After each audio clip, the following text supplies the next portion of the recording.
The sound of her laughter, sharp and cruel, cut through the haze of my confusion. It wasn't the laughter I knew, the one that had once felt like sunlight. This was different, laced with a venom I didn't recognize.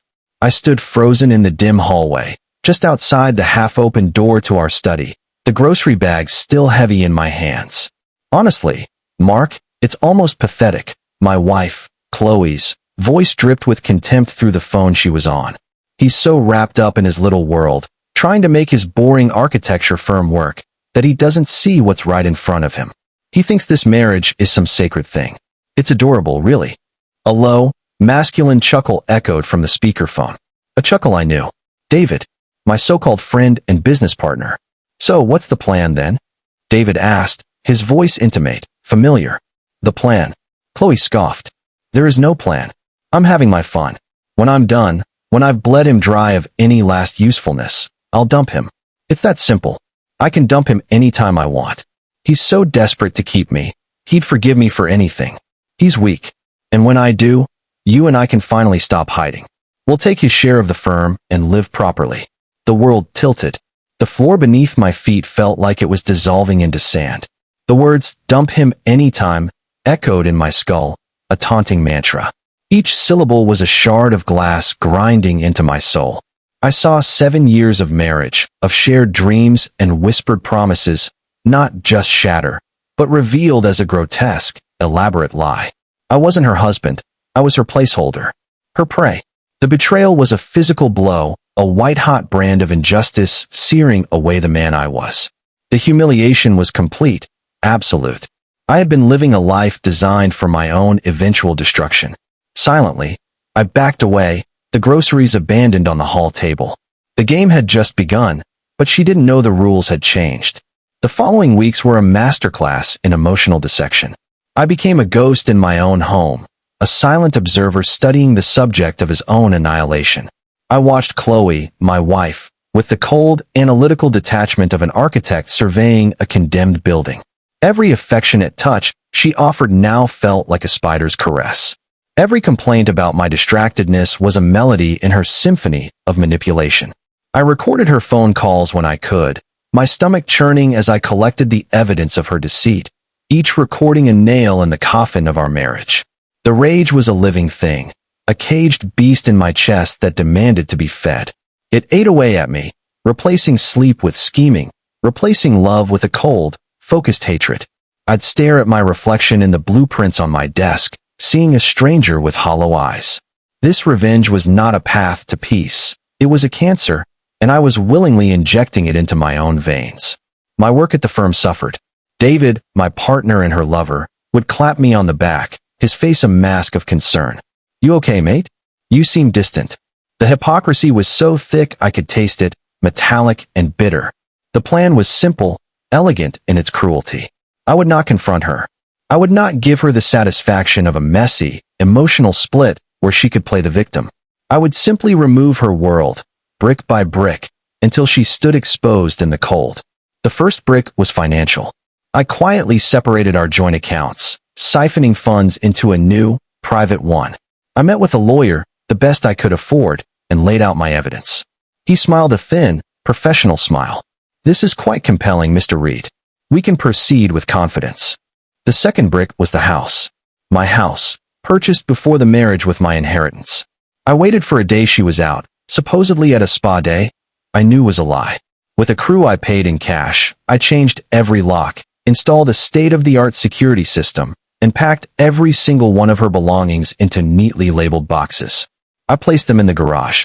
She was erased. But the final brick, the cornerstone of my revenge, was the most destructive. It came to me during a strained family dinner. My eyes fell on Chloe's younger sister, Amelia. Where Chloe was sharp angles and calculated charm, Amelia was all softness and genuine warmth. She had always been kind to me, often casting sympathetic glances my way during Chloe's particularly cutting remarks. She was the one person who saw the real Chloe.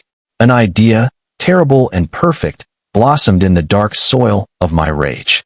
I asked her out for coffee under the pretext of discussing a family matter. She agreed, her face etched with concern. Over lattes, I didn't lie. I didn't need to.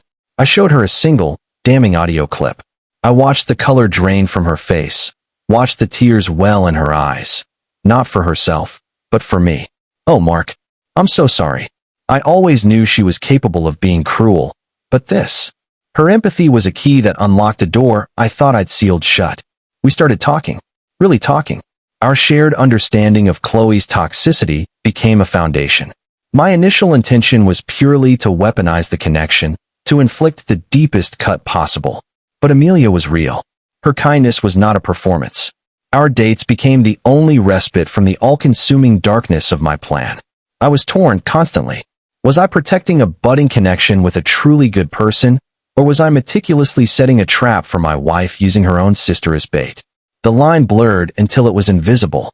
I was no longer just an architect of buildings, but of human devastation, and I was willing to burn down everything, including my own remaining humanity, to see it through.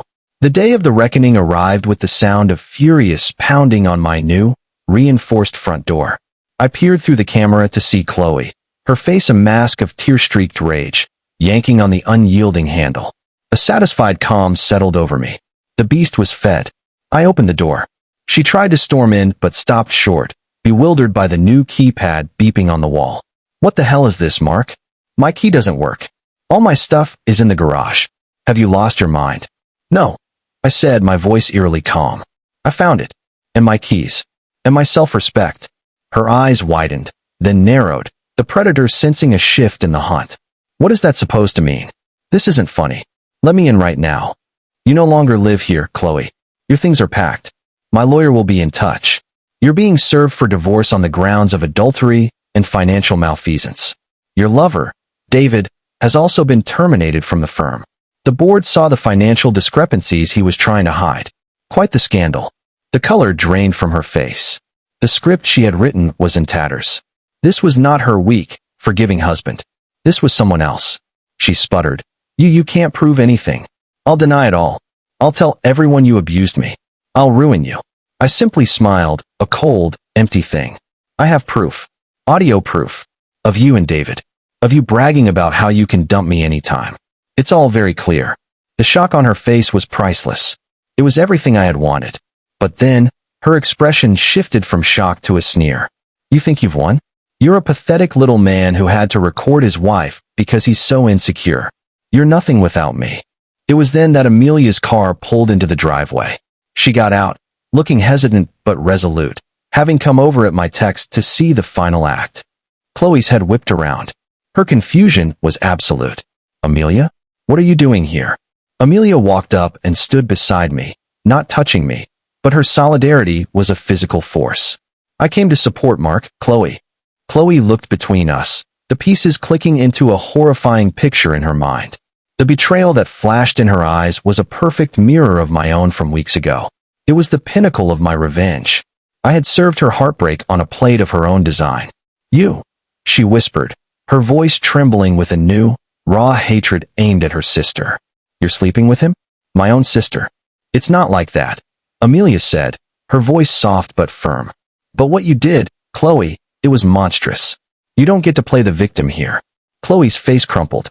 This was the wound that went deeper than the divorce, deeper than losing the money.